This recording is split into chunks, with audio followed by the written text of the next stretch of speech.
So this proverb, or this passage from the book of Proverbs, written by Solomon, as he's talking about something that happened with him when he was very young.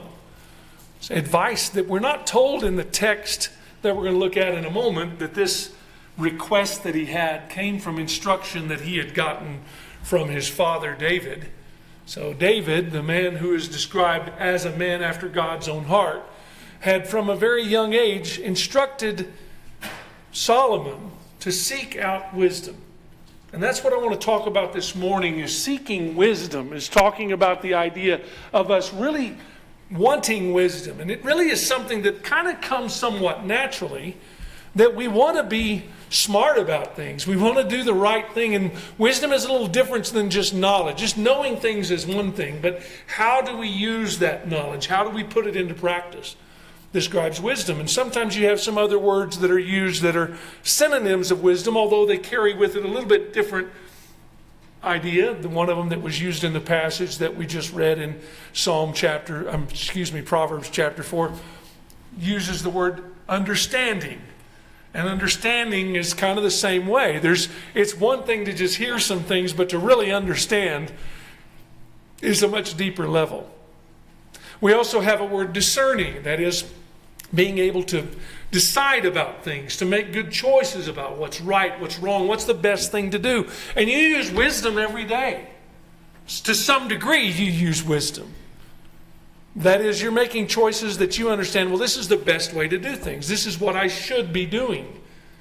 And maybe even you make decisions about things based on, that's not a good thing to do. That's not something that I want to be involved in or make part of my life. So I want to spend a little bit of time this morning just talking about wisdom from the standpoint of us realizing how important it is, how valuable it is, and how much it is available to us if we'll open our eyes and listen to what God has to say. So let's think back to this occasion of Solomon himself when he was very young. And you're going to have to pull out a Bible if you want to follow along, because I've got some rather lengthy readings this morning, so I'm not putting them on the screen as I often do. There's only a couple of them that'll be the verses. You're actually going to have to open your Bible, okay? It's not a bad thing. You may, if you didn't bring yours, you should see one like this on the back of the pew in front of you, or you might need to ask on the next row if too many people are grabbing them. But we're going to look at several verses. I'll try to remember to give you the page numbers as we're turning to these different passages. Most of what we're going to be reading is in the book of Proverbs, but we're going to start off in the book of Kings, in 1 Kings chapter 3. 1 Kings chapter 3, and that's going to be found on page 235 if you're using a Pew Bible. It's on page 235. 1 Kings chapter 3, beginning in verse 5. So this is where David is anticipating the time. What we read in Proverbs was David anticipating the time that Solomon would be king. And in 1 Kings chapter 5 is an opportunity that Solomon has to ask something from God. And so we're beginning there in verse 5. 1 Kings chapter 3 and verse 5. It says, "At Gibeon the Lord appeared to Solomon in a dream by night, and God said, 'Ask, what shall I give you?' And Solomon said, 'You have shown great mercy to your servant David my father, because he walked before you in truth and righteousness and in uprightness of heart with you. You have continued this great kindness for him, and you have given him a son to sit on his throne as it is this day. Now, O Lord my God, you have made your servant king instead of my father David. But I am a little child. I do not know how to go out or to come in. And your servant is in the midst of your people, whom you have chosen, a great people, too numerous to be numbered or counted. Therefore, give to your servant an understanding heart to judge your people, that I may discern between good and evil. For who is able to judge this great people of yours?'" So here's his request. He didn't ask to be famous. He didn't ask to be wealthy. He didn't ask to have a long life. He said, "Give me understanding. Give me wisdom. I've got to make some decisions. I've got to be able to discern some things and rule the people in a good way." Now, maybe you've had times in your life that you felt the same way. I need wisdom to deal with this. Maybe it's a very important decision you have to make. I need some wisdom about this. I want to do the right thing. I want to do what's the best thing to do. Maybe it has to do with things that relate to your marriage. Maybe it has to do with things relating to your children. I think sometimes people who don't really think much about wisdom, sometimes in their youth, and then they get to the point of having a child and they go, oh boy, I got to have some wisdom here. And maybe they actually go asking for it. They go talk to somebody else about it. How do I do this? Maybe there's wisdom in relation to jobs. Maybe there's wisdom in relation to investments. Maybe there's wisdom in relation to health. There's all kinds of areas of life that having wisdom has a great need, a great importance. And so this is significant that young Solomon, if I could say it this way, had the wisdom to ask for wisdom. So we continue reading there. It says, the speech, this statement of Solomon, pleased the Lord that Solomon had asked this thing. Then God said to him, because you have asked this thing and have not asked for a long life for yourself, nor have you asked riches for yourself, nor have you asked the life of your enemies, but have asked for yourself understanding to discern justice, behold, I have done according to your word. See, I have given you a wise and understanding heart, so that there has not been anyone like you before you, nor shall any like you arise after you.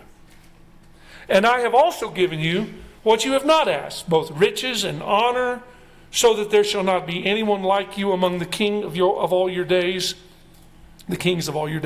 So if you walk in my ways to keep my statutes and my commandments as your father David walked, then I will lengthen your days. So he gives him the things he didn't even ask for, because he asked for wisdom. He asked for understanding. And if you go to the next chapter, in chapter 4, beginning in verse 29, and there's much more said about this, but I think it will suffice to make point of what's stated here in verse 29. It said, God gave Solomon wisdom and exceedingly great understanding and largeness of heart like the sand on the seashore. Thus Solomon's wisdom excelled the wisdom of all the men of the East and all the wisdom of Egypt, for he was wiser than all men, than Ethan the Ezrahite, and Heman, Chalcol, and Darda, the sons of Mahol, and his fame was in all the surrounding nations. He spoke 3,000 proverbs, and his songs were 1,005. He also spoke of trees, from the cedar tree of Lebanon, even to the hyssop and the springs out of the wall. He spoke also of animals, and of birds, of creeping things, and of fish.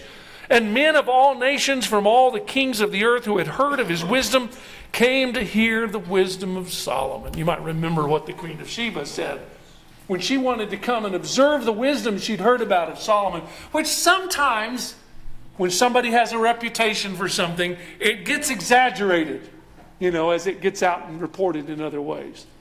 But her response of it, when she observed and heard the wisdom of Solomon, she said, the half has not been told. He was a very extremely wise man, and God said there wouldn't be anybody since then that would be wiser than him. So we have in the book of Proverbs his wisdom recorded for us, or at least some of it. You have some examples of various things. And, sometimes people become critical because we realize that at many times in Solomon's own life, he didn't follow his own wisdom. And that can be a danger for anybody. Even somebody that knows better, they don't always do what they should do, and even what they know they should do. But it doesn't take away from the wisdom that is there. And it doesn't take away from this wonderful book of Proverbs that is a collection, for the most part, starting in about chapter 10, of these wise sayings. And almost the whole book is his wisdom. There's some others that are other wisdom that's put in at the end from other people. But this is the wisdom of Solomon, and it's very practical things. It does have to do with things like child rearing, with the use of money, with the way we treat our spouses, with things in relation to how we care for the poor, with things in relation to how things that we trust and things that we can't trust, with being productive and not lazy. They're great sayings, and many of them are just one or two sentences. Something you could hang on the wall or put on a bumper sticker or put on a t-shirt. That would give you something to remember and think about and really dwell on for a while. And when we know it's not only wisdom from Solomon, but wisdom from God, it carries even that much more weight as we think about what's there. So I want you to notice a phrase that we find in the chapter that was read for us a moment ago from chapter 4. Proverbs chapter 4. And I want you to notice this, what he says there in verse 5. And we're going to continue reading through verse 8. So this advice that's coming initially from David and that Solomon saw the significance of, when he says, get wisdom, get understanding. Do not forget nor turn away from the words of my mouth. Do not forsake her. So wisdom is personified like a woman, and you'll see that a number of places in the book of Proverbs. Do not forsake her, and she will preserve you. Love her, and she will keep you. Wisdom is the principal thing. Therefore, get wisdom. And in all you're getting, get understanding. Exalt her, and she will promote you. She will bring you honor when you embrace her.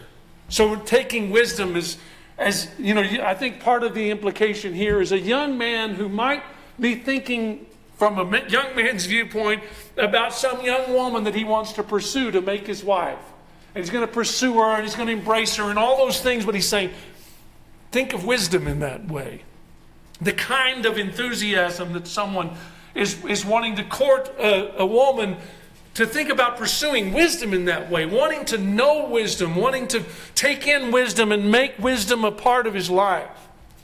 And so when we think about the way in which we're going to get wisdom, and I think all of us, I don't even know how I can say enough things to emphasize how important wisdom is.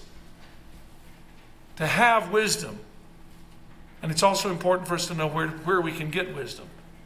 And one of the things that is mentioned several places throughout the Proverbs is that we get wisdom from our parents. Now that may be sometimes things that people, they think, there are points where kids start thinking their parents are the dumbest people on earth and they don't know a thing. Probably comes in around that 14, 15 years old, I don't know. And then at some point, they might reach a point where they get a little older and they say, my parents actually knew a few things. And then they reach a point, they get a little bit older and they go, wow, I wish I knew what my parents knew. And maybe even reach a point of saying, I just don't know anything. How do they know what they know? But if we can kind of get that earlier and start thinking, I can gain some wisdom because we use a phrase, we say something like, experience is the best teacher. Experience can also be a very painful teacher. And sometimes we can learn from other people wisdom without having to go through the agony of whatever it is that we're learning. And when we learn to trust information that's coming from those who have already been there, who've already been our age when we're not even that age yet, it can be of great value. So let's notice a few of them. So if you turn over to the book of Proverbs, and here I'll give you a page number here. I should have told you that already. I'm sorry.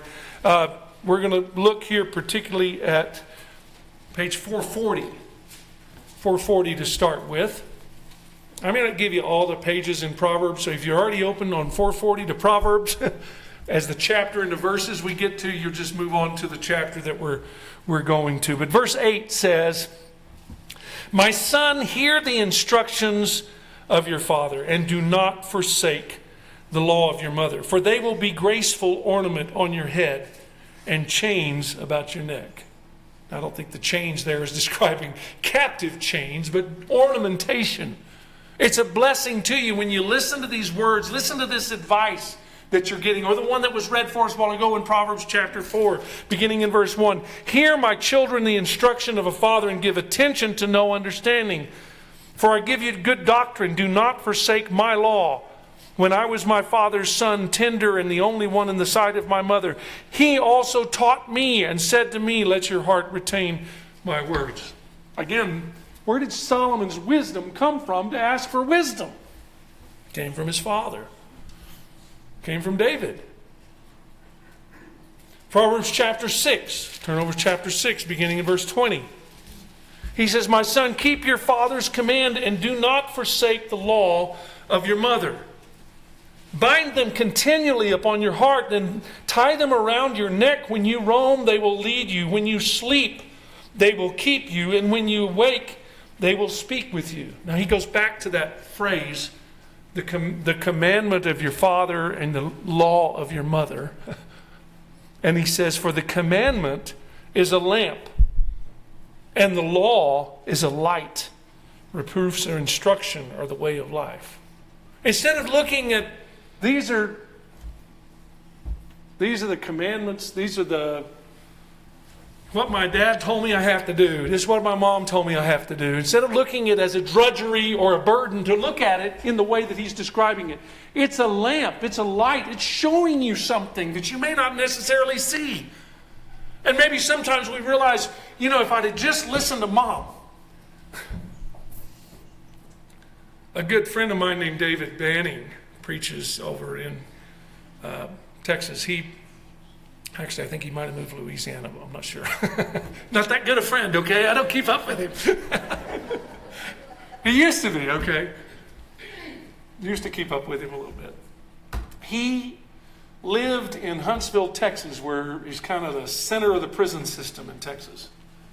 And there was a guy on death row. And he had an opportunity to go and talk to this guy. His parents were Christians. He became a Christian. I'm not sure if that was before or after he went to prison waiting on death row. But David preaches this sermon. It's called Letters from Death Row. It is powerful. And among some of the things that he says as he was communicating with this guy on death row is, I should have listened to my mother. I wish I had listened to my mother. When she said things like, don't hang out with those kind of people. You'll get in trouble. And it was a group that he didn't actually kill the person, but he was with the people that did. I don't know how many times there are things that my mother said to me that I've maybe said the same thing. I should have listened to Mom. Or things that my dad said to me. I should have listened to Dad. And it's not always a matter of right or wrong. Sometimes it's just good advice that'll save us a lot of trouble. It's the kind of thing that will keep us from making mistakes in our life. And yes, there are experiences of life that can teach us things, but we have to have our eyes open to see them. Sometimes we end up going through the same thing, making the same mistakes, doing it over and over again, and we're not learning the lesson. We're not seeing the wisdom that is there for us. Maybe we can, even if it's not said to us, we can look at some things that people do and we say, I need to learn from that. That is not the thing to do. Or maybe we can see things and say, those are good things to do. In fact, much of the book of Proverbs, as it's presenting wisdom as a person, as a woman, that's saying, look at what there is. It's like what this wisdom is like, a woman calling out and saying, listen to me, listen to me, listen to me. Chapter 8 and verse 1. Proverbs 8 and verse 1, he says, does not wisdom cry out? And understanding lift up her voice? She takes her stand on the top of the hill, beside the way where paths meet. She cries out by the gates, at the entry of the city, at the entrance of the doors. There's things that we can learn from what's going on around us that are wisdom, but as we're looking at those things and learning from them, or we can certainly have a better life, or we can ignore them. He goes on and he says, to you, O men, I call. This is wisdom saying, I'm calling you. My voice is to the sons of men, O you simple ones, understand prudence. Oh, you fools, be of an understanding heart. You don't have much to begin with. You're simple. You're a fool. You can understand a lot if you listen to wisdom. Listen, for I will speak of excellent things, and from the opening of my lips will come right things. For my mouth will speak truth, as if wisdom has got a mouth, because it's wisdom is screaming at us. Listen to me. For my mouth will speak truth. Wickedness is an abomination to my lips. All the words of my mouth are with righteousness. Nothing crooked or perverse is in them. They are all plain to him who understands, and right to those who find knowledge. Receive my instruction and not silver, and knowledge rather than choice gold, for wisdom is better than riches, and all the things one may desire cannot be compared with her. I, wisdom, dwell with prudence, and find out knowledge and discretion. The fear of the Lord is to hate evil. Pride and arrogance and the evil way and the perverse mouth I hate. Counsel is mine and sound wisdom. I am understanding. I have strength. By me, kings reign, and rulers decree justice. By me, princes rule, and nobles, all the judges of the earth. I love those who love me, and those who seek me diligently will find me.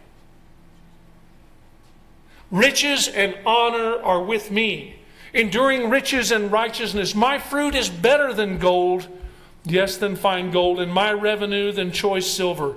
I traverse the way of righteousness, and in the midst of the paths of justice, that I may cause those who love me to inherit wealth, that I may fill their treasuries. So you have a reminder, wisdom is there for us to listen to. We can find wisdom if we seek wisdom. But when we think about the experience or the source of experience, or even the source of our appearance, none of those things compare to the wisdom of God. When we can say, look, God has wisdom that surpasses all human wisdom put together. I mean, it only makes sense. He's the creator of the universe. He's God. Why would we not want to listen to God's wisdom? Why can't we recognize we have a being who knows things beyond our comprehension, much less things that we just haven't discovered yet? You know, mankind can search for things and try to discover how God makes things work in the natural world. We're just discoverers. We can't make it happen. It's already there. The microscopic or atomic things that are going on throughout the universe, the grand size of the universe itself, the way things work to keep our lives going on this earth itself, the wisdom of God in what He's provided in the material world, in the natural world, is beyond, it's just beyond what we can even comprehend. And it's really, when you think about it, there is no one else who provides an answer to what's going to be like beyond this life except God. And hope beyond this life. Proverbs chapter 1 and verse 7, probably one of the best known of the Proverbs. The fear of the Lord is the beginning of knowledge. Proverbs chapter 2 verse 6. For the Lord gives wisdom, and from His mouth come knowledge and understanding. He stores up sound wisdom for the upright. He's a shield to those who walk uprightly.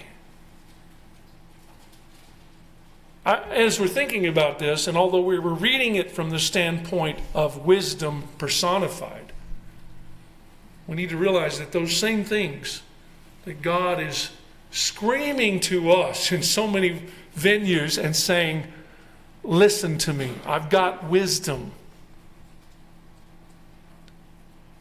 There's a comparison made in Proverbs chapter 8, beginning in verse 22, that reminds us that we can see the wisdom in the creation around us.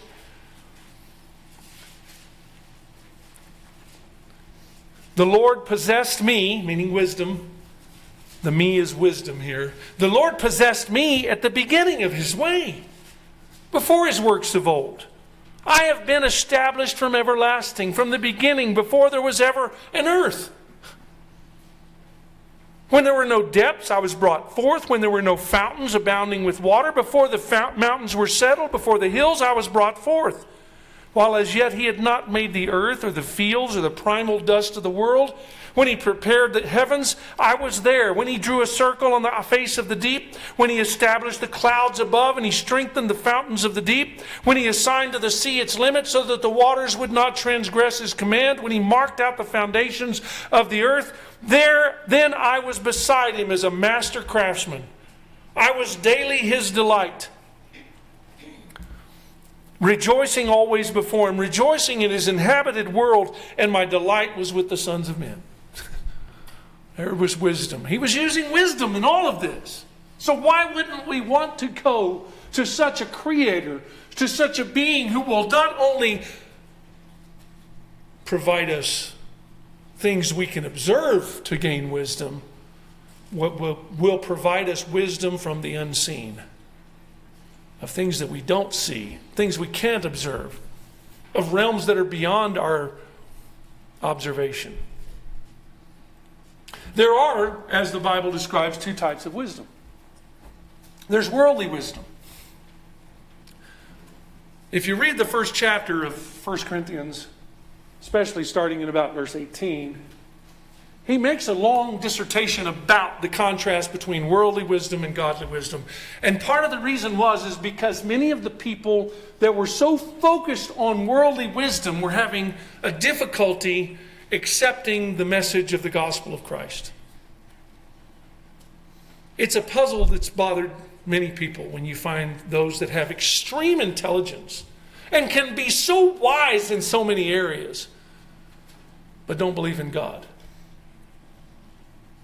Or some other aspect, maybe somewhat believe in God, or maybe believe in a being, but not really believing in the God of the Bible. Whatever hindrances there are, he talks about how in that day there was the Greeks, the Gentiles that were seeking after wisdom. The Greek word for wisdom is Sophia. Like the woman's name, Sophia, which is interesting if you think about how many times she's personified. Wisdom is personified there. The Greek word for love is phileo. You put those together, you get philosophia. Philosophy. The Greeks were known for their philosophers. Aristotle, Socrates, Plato, these philosophers, these wise men that they're going to, and they want to know what's the best answer to life. What's the meaning of life? What's it all about? How should I live? What things should I do? What things should I not do? But they were trusting so much in these human philosophers, and they all had some good ideas, but they couldn't know about the things that were not evident. There were things regarding what was the revealed will of God, the plan of salvation, the provision that God had made in Christ. And it says that the Greeks seek after wisdom and the Jews seek after signs, but we preach Christ crucified, unto the Jews a stumbling block, and unto Gentiles foolishness. They saw it as full. What? You want to tell me that my eternal destiny, me living forever, has something to do with somebody that lived 2,000 years ago and died a criminal's death? And then you want to tell me he rose from the dead? People just laughed at that. They laughed at that whole idea. But this is addressed here in 1 Corinthians chapter 1 and verse 21. He says, "For since in the wisdom of God, the world through its wisdom did not know God, it pleased God through the foolishness of the message preached to save those who believe." See, the people that are trusting in their own wisdom rather than the wisdom of God are not going to accept the things of God. But it really gets down to whether or not we're really just going to trust God. In the same context, in verse 27, it says, "God has chosen the foolish things of the world to put to shame the wise. And God has chosen the weak things of the world to put to shame the things which are mighty." We also find another passage in James chapter 3 that contrasts worldly wisdom versus godly wisdom. And in many cases, this might be wisdom that is perceived to, or things that are perceived to be wise by men. But in this, he talks about these two different things. He says there in verse 13, this is on page 839. If you're using a Pew Bible, 839, 1 Corinthians chapter 3, James chapter 3, beginning in verse 13. Who is wise and understanding among you? Let him show by good conduct that his works are done in the meekness of wisdom. I want to just a quick note on that word meekness of wisdom. There's two different words that translated meekness. One that means gentleness, the other one that has to do with considering that God's ways are always right and best. Even if they may be difficult to us, even though they might go contrary to what we would naturally do or what we are inclined to do, that we accept God's ways as best. And meekness of wisdom is actually describing that idea. And he goes on and he says, but if you have bitter envy and self-seeking in your hearts, do not boast and lie against the truth. This wisdom does not descend from above, but is earthly, sensual, and demonic. But where envy and self-seeking exist, confusion and every vile thing are there. But the wisdom that is from above is first pure, then peaceable, gentle, willing to yield, full of mercy and good fruits, without partiality and without hypocrisy. Now the fruit of righteousness is sown in peace by those who make peace. So he's saying this is a very different kind of wisdom. Then there may be people that are really, we might even sometimes describe somebody that's really good worldly wise as being cunning. They're crafty, they're cunning. They find ways to trick people. They find ways to deceive people. That's worldly wisdom. Godly wisdom has these attributes. Pure, peaceable, gentle, willing to yield, full of mercy, good fruits, without partiality and hypocrisy. The benefits of wisdom are also emphasized in the book of Proverbs. In Proverbs chapter 3, beginning in verse 1. Proverbs chapter 3, beginning in verse 1. That's on page 441. My son, do not forget my law, but let your heart keep my commands. For length of days and long life and peace they will add to you. Let not mercy and truth forsake you. Bind them around your neck. Write them on the tablet of your heart, and so find favor and esteem in the sight of God and man. Trust in the Lord with all your heart, and lean not on your own understanding. In all your ways acknowledge him, and he shall direct your paths. Do not be wise in your own eyes. Fear the Lord and depart from evil. It will be health to your flesh and strength to your bones. Honor the Lord with your possessions, with the first fruits of all your increase. So your barns will be filled with plenty, and your vats will overflow with new wine. My son, do not despise the chastening of the Lord, nor detest his correction. For whom the Lord corrects, for the Lord loves, try that again. For whom the Lord loves, he corrects, just as a father the son in whom he delights. There's wonderful benefits that come from wisdom. The ability to recognize and resist temptation is also something that's emphasized throughout the book of Proverbs.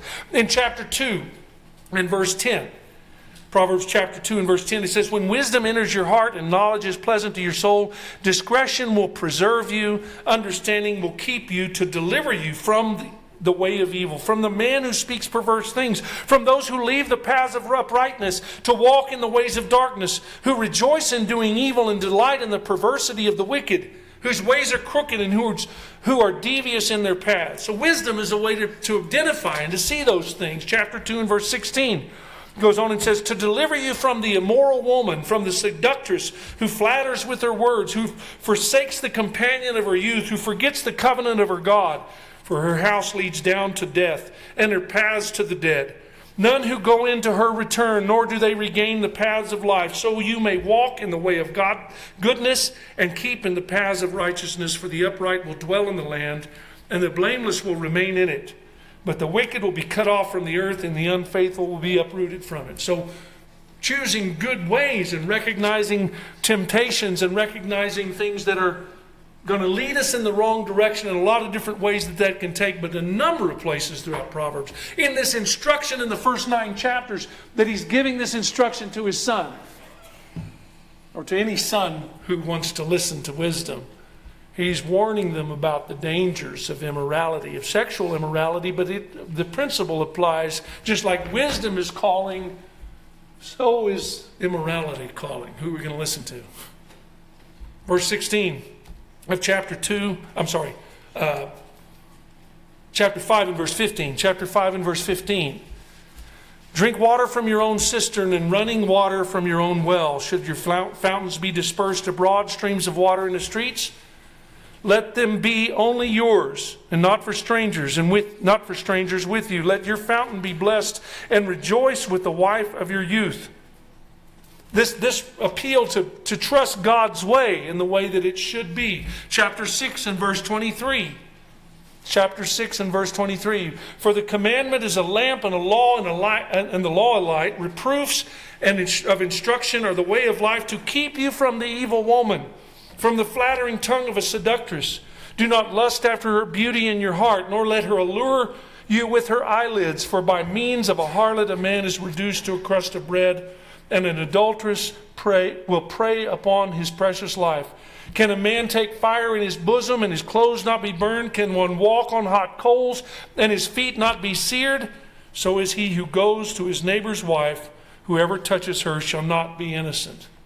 We find a passage in the book of James, in James chapter 2. Most of us are familiar with the phrase that occurs there in the first couple of verses there. And in verse 2 he says, count it all joy when you fall into various trials, knowing that the testing of your faith produces patience, but let patience have its perfect work, that you may be perfect and complete, lacking nothing. So, as he's talking about going through trials and temptations, the very next verse, what does it say?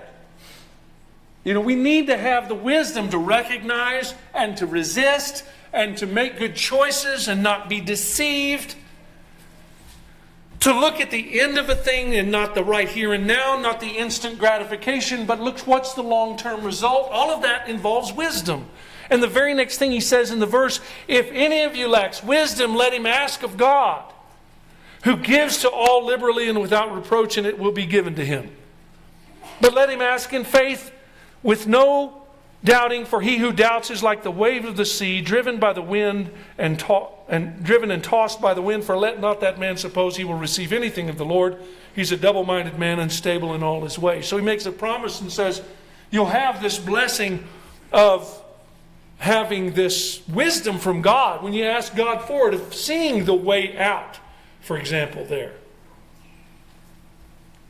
We also find in Proverbs chapter 2 a similar thing of the promises of God, when he reminds us that wisdom is there for us, that God will provide us wisdom when we seek wisdom. Chapter 2, Proverbs chapter 2 and verse 3 through 7. This is back on 441 in your book. He says, yes, if you cry out for discernment and lift up your voice for understanding, if you seek her as silver and search for her as hidden treasures, then you will understand the fear of the Lord and find the knowledge of God. For the Lord gives wisdom, and from his mouth